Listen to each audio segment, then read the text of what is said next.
So how long do you think you're going to talk before you throw out the first question? A minute. Okay. So I may just have you.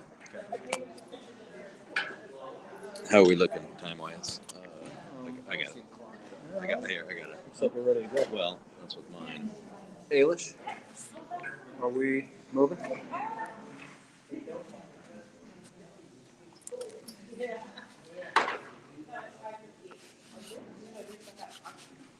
No. Here, so this is accurate. Awesome. Yeah. So.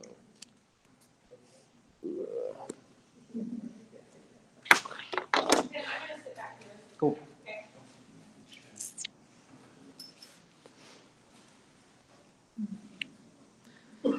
So Sean, I'm going to have it on Tim first, and then we'll move over to the candidates.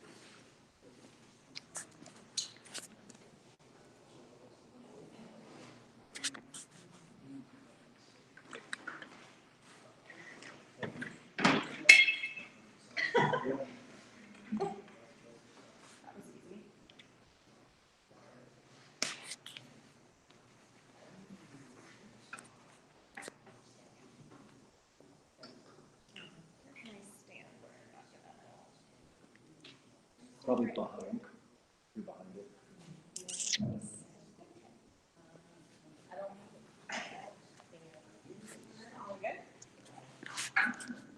Anytime. Hold on.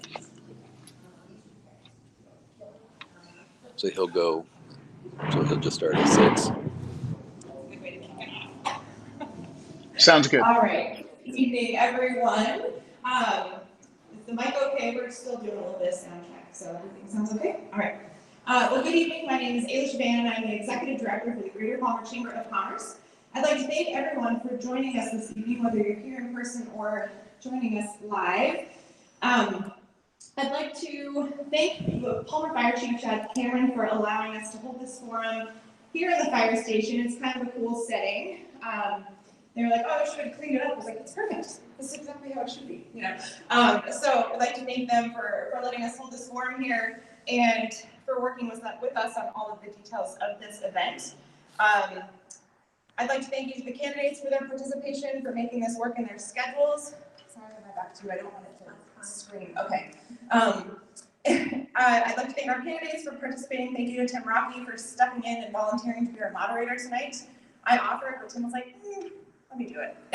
So I'll keep my piece short here tonight. I'd also like to thank Randy, my office coordinator, for helping out with the sound and all of the tech things to make this event better for the listeners in the audience and those that are joining us over the interwebs. We're excited to host this candidate forum for our upcoming City of Palmer Council election. I'd like to set just a couple of house rules. Please hold your applause until the end of the forum and keep any comments you have to yourself. Loud outbursts of any kind do not properly reflect the dignity of Palmer, and you may be asked to leave if such outbursts occur. I'm sure the candidates will stick around for a few minutes when the forum concludes and listen to your comments or concerns. We ask that our candidates are respectful and civil to each other. We all love this community and want what is best for its residents, businesses, and citizens in the greater Palmer area. Showing respect for each other sets a great example to other community members and our young citizens. Whether you've been elected yet or not, people look to you as a community leader. Let's make them proud. I'd like to introduce our moderator tonight. Tim Rocky is a lifelong Alaskan. I felt like making all kinds of things up about you that I didn't. And a local reporter from the Mountain Valley Frontiersman. We appreciate Tim's willingness to step in and help us this evening. Please join me in giving him and everybody else a round of applause. Tim?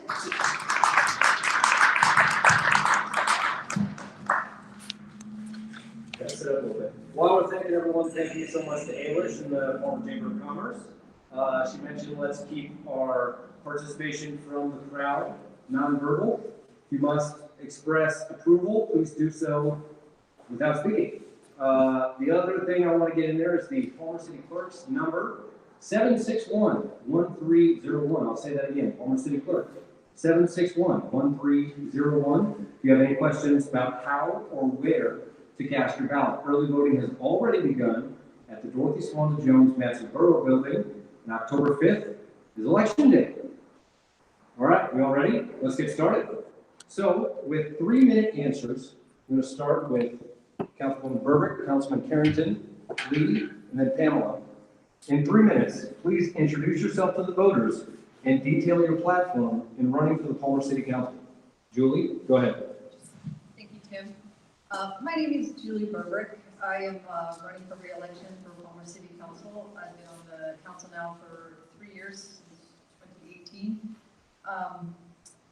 I was born and raised here in Alaska, have lived in Palmer since 2000. My husband, Tony, and I, we own a couple of businesses in downtown Palmer. We own Backcountry Bike and Ski, and right next door to it, we own the Pioneer Motel. We also own a business, or excuse me, the building where the Art Cafe is located. I'm an avid cyclist, hiker, as you would be if you own a bike shop, runner, lover of all things outdoors. And I first ran for the city council because I saw that there was a need for a voice from the downtown business community on the council. Like everyone who runs for Palmer or for Palmer City Council, I love Palmer. I'm heavily invested in Palmer and the economic success of Palmer. And Palmer has been really wonderful to my husband and I, and to our business, and to our employees who we employ.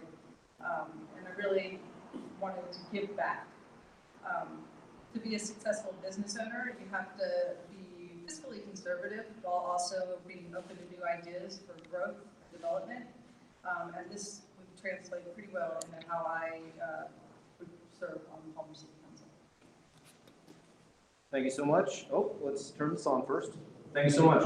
Councilman Steve Carrington, in 3 minutes, please introduce yourself to the voters and detail your platform in running for Palmer City Council.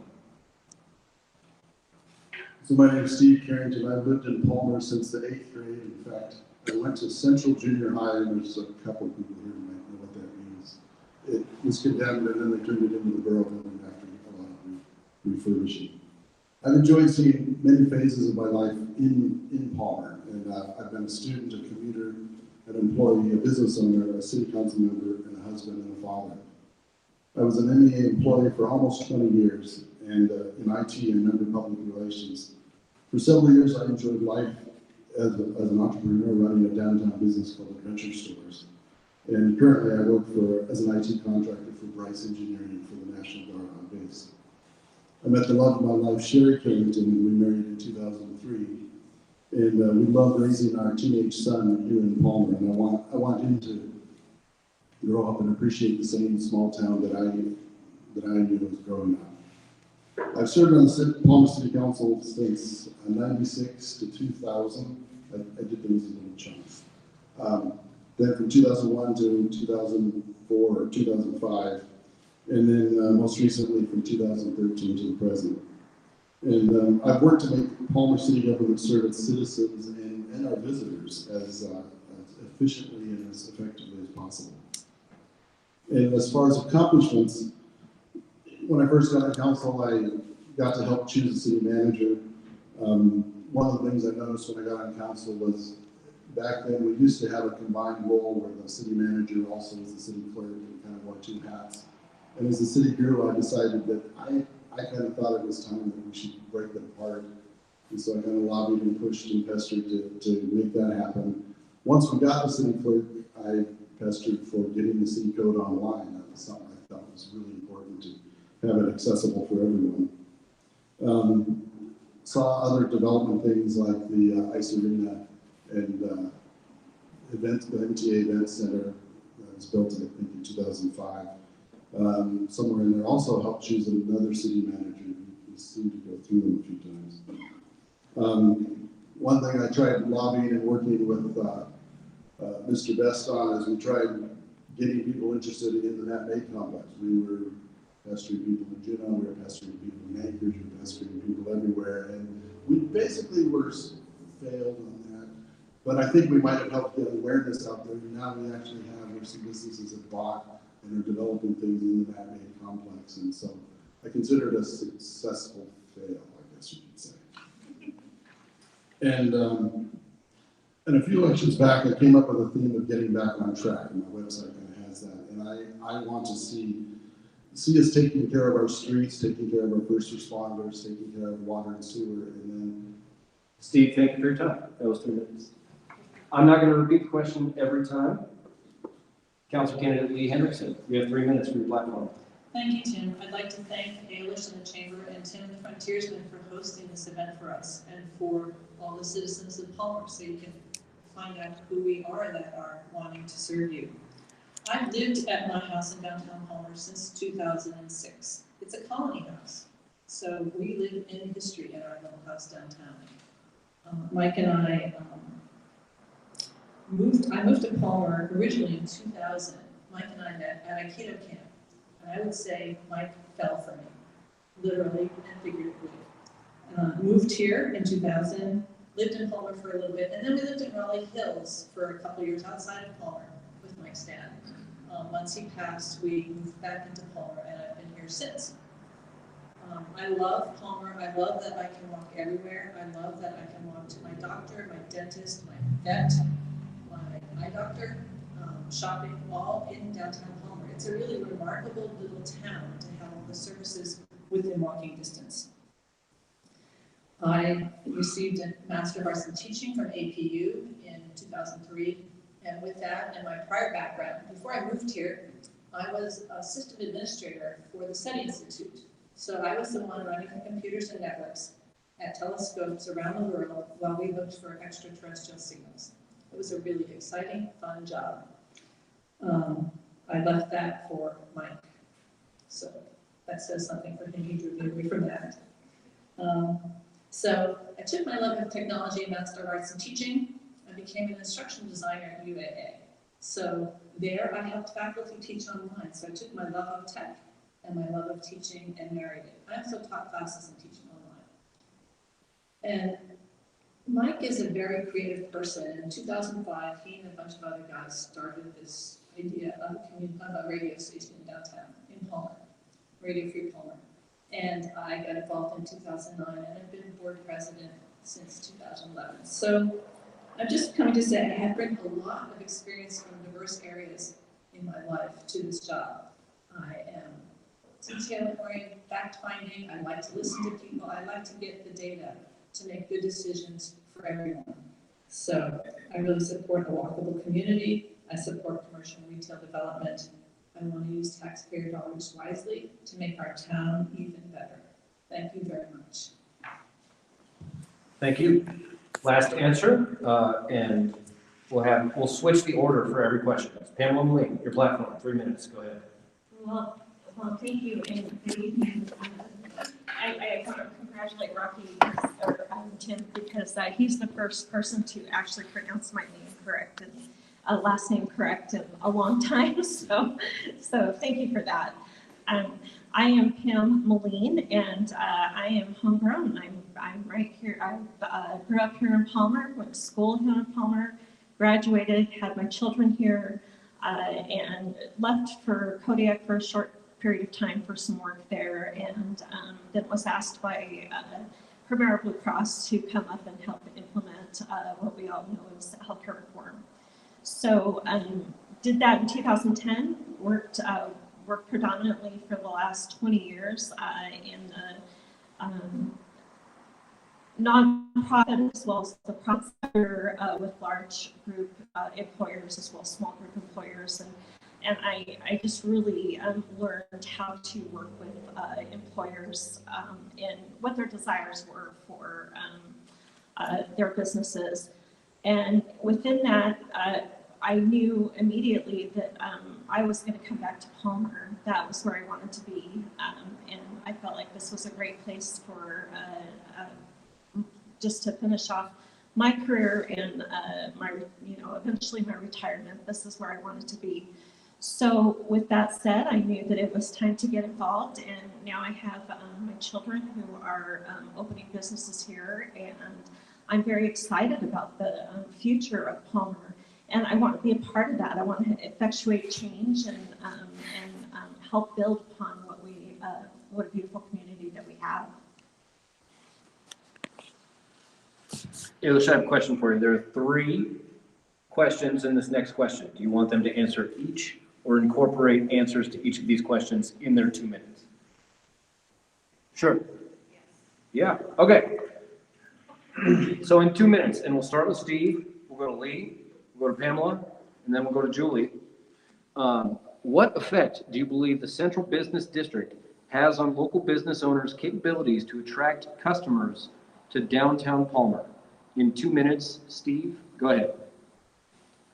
Well, visitors almost always comment about Palmer's downtown. When they come, it's beautiful. It's got a hometown feel to it, and I think it's really important because a lot of towns don't have that. You know, they've lost it. It's grown up, or they never had it. Where we've got a nice design for a downtown area, and I think some of our local events, Who Let the Girls Out and Friday Fling and Colony Days and the Midsummer Festival, all really capitalize on that, where people, I mean, they like the event, but they also like where the event happens. The setting is really important. So I think our downtown district is kind of set up to try to preserve that in a way and keep our downtown that way, that we can continue to have people come and visit as well as enjoy it ourselves.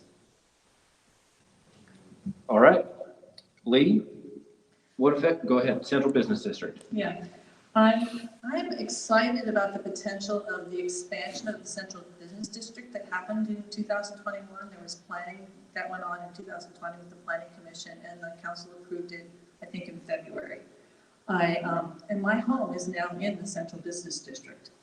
And the idea of it is there's a mix of residential and non-residential uses within it, so that it's a little bit more densely packed, a little bit more flexible in how you do things, so that there'll be more people living right in town to use the services of the businesses, and more businesses trying to fulfill the needs of those people. So it's a great opportunity for us that I think we're just going to start to realize as we begin to grow into our new Central Business District. I'm excited about the idea of having both non-motorized and motorized access. I think the non-motorized access, along with beautification plans, will make the Central Business more welcoming to people walking and biking through town. And it should improve the downtown as a destination. One of the things that would be helpful is in the Stantec area-wide plan, there's an idea for having parking sort of behind where Just So is, so that maybe we can have less parking on the main street, and it would be much more friendlier and welcoming to people walking and crossing the street. So I think Central Business exists now, and as it evolves with the new planning possibilities, it's exciting. Thank you. Pamela, 2 minutes. Great. Well, thank you for that question. I've spent a lot of time with many of the business owners, and do feel that this Central Business District is very attractive, and that the walkability amongst the businesses that's a key economic driver.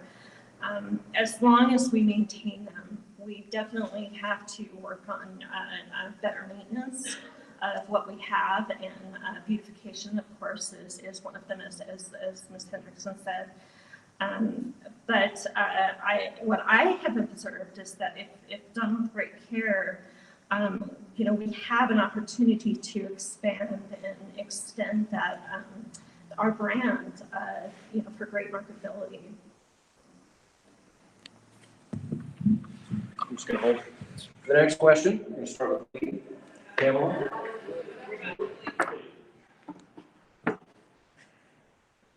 Sure.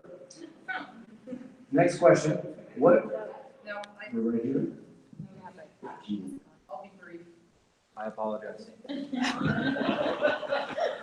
Thank you for rolling with punches. 2 minutes. Central Business District. All right, thank you, Tim. So I think that the work that the Planning and Zoning Board did on rewriting the Title 17 of the code, which created the Central Business District, has been fantastic. Again, I own a business that's just outside of it, but I can see great benefit to the zoning of the downtown area as the Central Business District. I think it's going to ensure that growth down there will complement the things that we love the most about Palmer, its unique historical significance and its small town feel. But it'll also encourage compatible business ventures in the area, especially east of the railroad corridor and on the Map Bay block that Steve talked about earlier. And then if you haven't all checked out the study that was done by the company Stantec on the Matt Made block. It was a brownfield study that was done in 2019, 2020. I encourage you to check it out because there's a lot of really great ideas there for mixed use growth in that area that is really going to enhance our downtown that we all love already. Thank you guys for helping me out with that. Next question, start with Lee, go to Pamela, then Julie, then Steve. Okay, thanks, Tim. So the question, for those of you who don't know, what effect could potential annexation have on the economy of the city of Palmer? And are you in favor of or in opposition to annexation of areas outside city limits? I support looking at annexation. The April 2021 study, annexation report by Agnew Beck is a good place to start. The city is limited by its 5 square miles and what it can do with retail, commercial, and residential growth. And a deeper dive into that study with council, with stakeholders, will help me decide with others which areas to annex. I hope to expand commercial and retail development in particular in the city through annexation. I would like to diversify our housing stock, and annexation will help with that. And I look forward to working on that to help make our city stronger and more viable. Thank you. Pamela, what effect could potential annexation have on the economy of the city of Palmer? And are you in favor of or in opposition to annexation of areas outside of city limits? 2 minutes. Well, thank you for repeating the question. What I've heard from local business owners and constituents say is that they don't necessarily trust the current city council with their tax dollars to benefit them. So the cost benefit analysis is not in favor of the businesses. So if it goes before the people and the people support it, then I could get behind it. If they don't, then I do not support it. Julie, you have 2 minutes. Thank you, Tim. I am in favor of annexation. I don't know if most of you know this, but the city of Palmer has paid for an annexation study in 2006, in 2010, and in 2020. So what that says to me is that the city is aware and has been aware of the need to grow its borders and have control over our surrounding environment. And the key to the people that are against annexation, the people who would be affected by any of the potential areas that have been selected as an area for potential annexation, is unbiased education, where people really get to find out what annexation means to them, really, what it really means to them as far as their property tax dollars, what it means to them as far as what services that they would have to accept for the city of Palmer. So I think that's a component that has really been missing. And this last year, in 2020, with it being COVID, it was not that easy for the company Agnew Beck, who did the study, to really reach out to everybody. But you know, I think we can implement new zoning that will complement existing businesses and residential neighborhoods. We talked about a highway commercial district. We've thrown around the idea of a rural residential zoning for folks who like their well and their septics. So it's a really nuanced, long-term, long-range process that's going to way outside of my 3 years on city council. But I think it's time for the city to implement the strategic process. Steve, 2 minutes. We had a mayor some years back who could not say the word annexation. It was just funny. He called it the A word, and of course, my mind always went somewhere else. But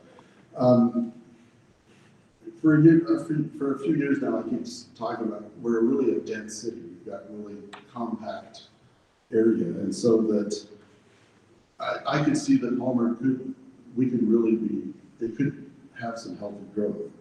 But I think part of the issue is it's a balancing act, because if you do growth, you have to be able to afford it. The annexation study did of all the studies, this is the one that actually worked really well, where they outlined a lot of details of what the cost is to the resident, what's the cost to the city, and trying to project it out. And there's only a couple of areas they studied where it was even close to breaking even. And so, my bottom line is I want to say that if I like the city, I think it's a great thing to be in the city, then we should be able to convince them. So I'm in favor of asking them, but I want to be upfront and give it, give them the choice to come in and yes or no, and then you see what you get. And because to me, the issue is that if we do growth, we have to maintain our services that we do. And those services to me are the basic ones we have are streets, water, sewer, our first responders. I mean, the ambulance, the fire, the police. Those are the ones that I think we have to make sure that we're supporting and dealing with. And that's kind of my platform, is getting back on track and making sure we're doing those things that what we're supposed to do as a city. Thank you. For the next question, we're going to start with Pamela and then move our way around. What would you change about the city of Palmer's COVID-19 response? And how do you think that would affect the health and safety of Palmer residents? Pamela, you have 2 minutes. Sure, thank you. Well, what I find with COVID is that change is the new normal. But I will not advocate for change that we cannot enforce. Given my professional background, working in healthcare, and I can bring a unique perspective to the council as an insider who actually works for a large hospital system. I run the state's largest hospital's telehealth program, which has been key in this present dynamic of COVID. So, and for the businesses that have been directly impacted by this pandemic, I've seen it.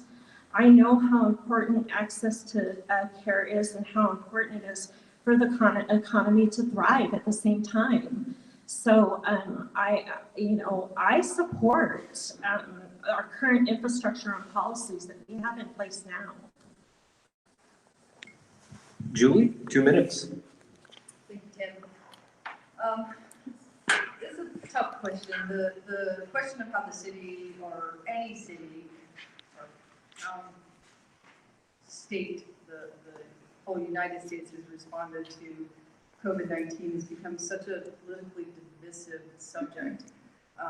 When the only time that the city council has even addressed it is when, if y'all remember, the governor sent an Amber Alert to every single citizen in the state of Alaska.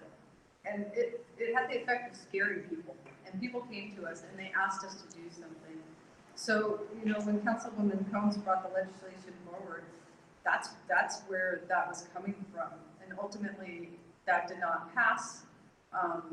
And I think at this point in time, I'm not sure that there's anything else that we as a council or the city can do as far as those mitigation effects go, besides encouraging vaccination, mask wearing, social distancing, testing. As a business owner, I took it upon myself to make the decisions that I felt that I needed to do to keep myself safe, my employees safe, my customers safe. And that's how I think we're going to have to go from here on out on it. We do have Steve next, right? Yes, Steve, 2 minutes. I believe our city manager, Mr. Lucy, has done a fairly good job of kind of striking a balance of protecting the public, protecting the employees, and trying to mitigate things as best he can. I wouldn't change much of what he's done, and it was right about the time he took over is when we kind of jumping right into the whole COVID-ness. But if there's anything I would change, would be to push even harder for getting things online, let me pay my sales tax online. That's been a cry for some of us for some years, of getting some of those ways of doing business remotely, which we should be there, and that would be, I guess the thing I would look at trying to do and make a change. And I don't know where I'm at on time, but minutes. You got another minute. I'll call that good. Sure. Lee, 2 minutes. The pandemic has been challenging for all of us, and I agree with Julie. It's been a very divisive issue in our country, in our state, in our town. And what the best advice is to deal with the pandemic has changed as scientists have learned about it, and has changed as the virus has changed. And I think we all want everyone to be safe, and how we choose to do that has been different. And we've come to loggerheads about that on occasion. I do want to ensure the safety of the city staff, and I want to note that City Hall is closed right now and indefinitely because of COVID exposure there. I want to note Wasilla has now mandated masks within City Hall, and we need to keep our minds open and be flexible. I would like it if people took the vaccination and the mask wearing seriously, because it's a public health issue, and public health is all of us. It's not individual. And so balancing freedom and responsibility to each other is an interesting dynamic that we all need to address and think about. So let's think about how we keep everyone safe, because we want people to think Palmer is a safe place to visit. Thank you. For the next question, we're going to start with Julie. So, what trails around Palmer are your favorite, and would you support future trail development? Please specify. You have 2 minutes. Thank you, Tim. It's a pretty easy question for me. I live on Eagle Avenue, which is just steps away from the Matanuska Railroad Trail. And also, well, not technically in the city, the Matanuska River Park. And I use these trails daily. I'm absolutely in favor of more trails, more connectivity from our neighborhoods into downtown, and more connectivity to the bike paths that stem outside of Palmer. I'd really like to see more options for getting a trail or a path that would connect Cedar Hills, the neighborhood of Cedar Hills, to the downtown safely, possibly working with DOT when the highway north of town is redone, which I believe it is set to do in the future. If you haven't been to the Matanuska River Park to see the new trail that the borough has put in down there, I really recommend any of you to go down and check it out. It is fantastic. It is an example of what we can do with not a ton of money to improve a trail and to make a trail handicap accessible to all. Steve, 2 minutes. I'd also do the railroad trail. I think it's a great recycling of some legendary infrastructure we have. My son and I enjoyed riding on it. It's just kind of an incredible experience with the canopy of the trees, and you don't even know there's tracks until you come across one. They crash, but you know. As far as development in the future, I'd like to see connecting the trails that we have. One of the locations I had for my adventure stores was right next to the Delphi, and you know, we would go clean out the tunnel, but it's like the tunnel was great, but then it comes out to a dirt road. And so to me, kind of connecting some of those places like that, Auckland connection maybe up to where the rest of the railroad paths are, would be a priority for me. Lee, 2 minutes. I want to say we have some great trails in Palmer, both paved trails and woodland trails. And I have several favorites: the paved trail by the airport, the Cope Industrial Way bike path, and the bike path that's north of the depot. I walk those every day with my dog. They're my favorites because they're convenient and they're lovely to walk on, and I feel safe. I would also say the new bike path that's along the Glen Highway south of Evergreen is spectacular for bike riding. It's just a wonderful thing. On a clear day, you can look at those mountains. It's great.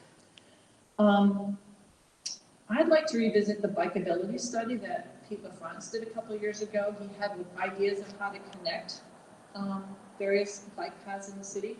Some of those need to be revised because of things that have been done. Like Julie mentioned, Cedar Hills a resident asked me when I was going door to door, he said he wants to be able to, he goes down to the bars at home, he'd like to be able to walk home safely.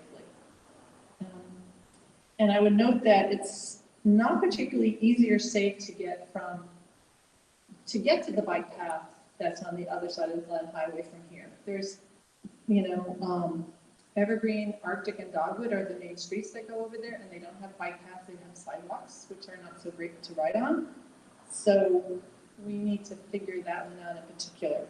And as the roads get busier, it gets more dangerous for bikes, and so addressing ways to make biking safe and connecting some of those areas is real important. Thank you.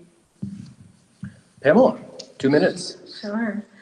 My favorite trail is the newly built Frontage Trail, just because I have quick access to that trail. Our trails are an economic driver. I mean, we can't deny that. Use of the trails during COVID increased exponentially. However, we have upwards of, I think it's 2,000 trails in the valley, and 17 of those are in Palmer. If our infrastructure is not up to date to access, access with thoughtfully maintained roads and parking access, then I would shift my, my priority to the infrastructure. I kind of see, as a city, I kind of see trails as kind of the cherry on the cupcake, and we really have to maintain access to them in order for them to be viable. The next question, we're going to start with Steve. What road construction would you support in Palmer? And how does local traffic affect the health and safety of Palmer residents? Roads are interesting. We have, right through the middle of town, we have the Glen Highway, and that's federal, well, actually international highway, but it's controlled by the state DOT. We have things like the Palmer, Wasilla, and Bogard, which are mostly borough, I think, except for parts that they've handed off to Palmer. And it gets kind of bizarre with all the different streets we have. I remember one city manager kind of whining about how they put all those lights in and now we have to pay for them. But the road situation gets kind of interesting, but we still have dirt roads in town. And years ago, we started to come up with a plan, the council, and we looked at it, we maximized how things were going to work. We have to replace these sewer lines, and we have to dig up the road to do it, so let's do that, and then we end up with creating a good bed for a new road. So we did that, but we came up with a whole list of how to pave our streets. And I think we need to pull up that list and figure out where we left off and get going on it again. Because as I've been walking through, it's like, oh yeah, there are some. And I think there's some of them going to be very challenging to figure out how to pave. But I think that's one of the things that I get back to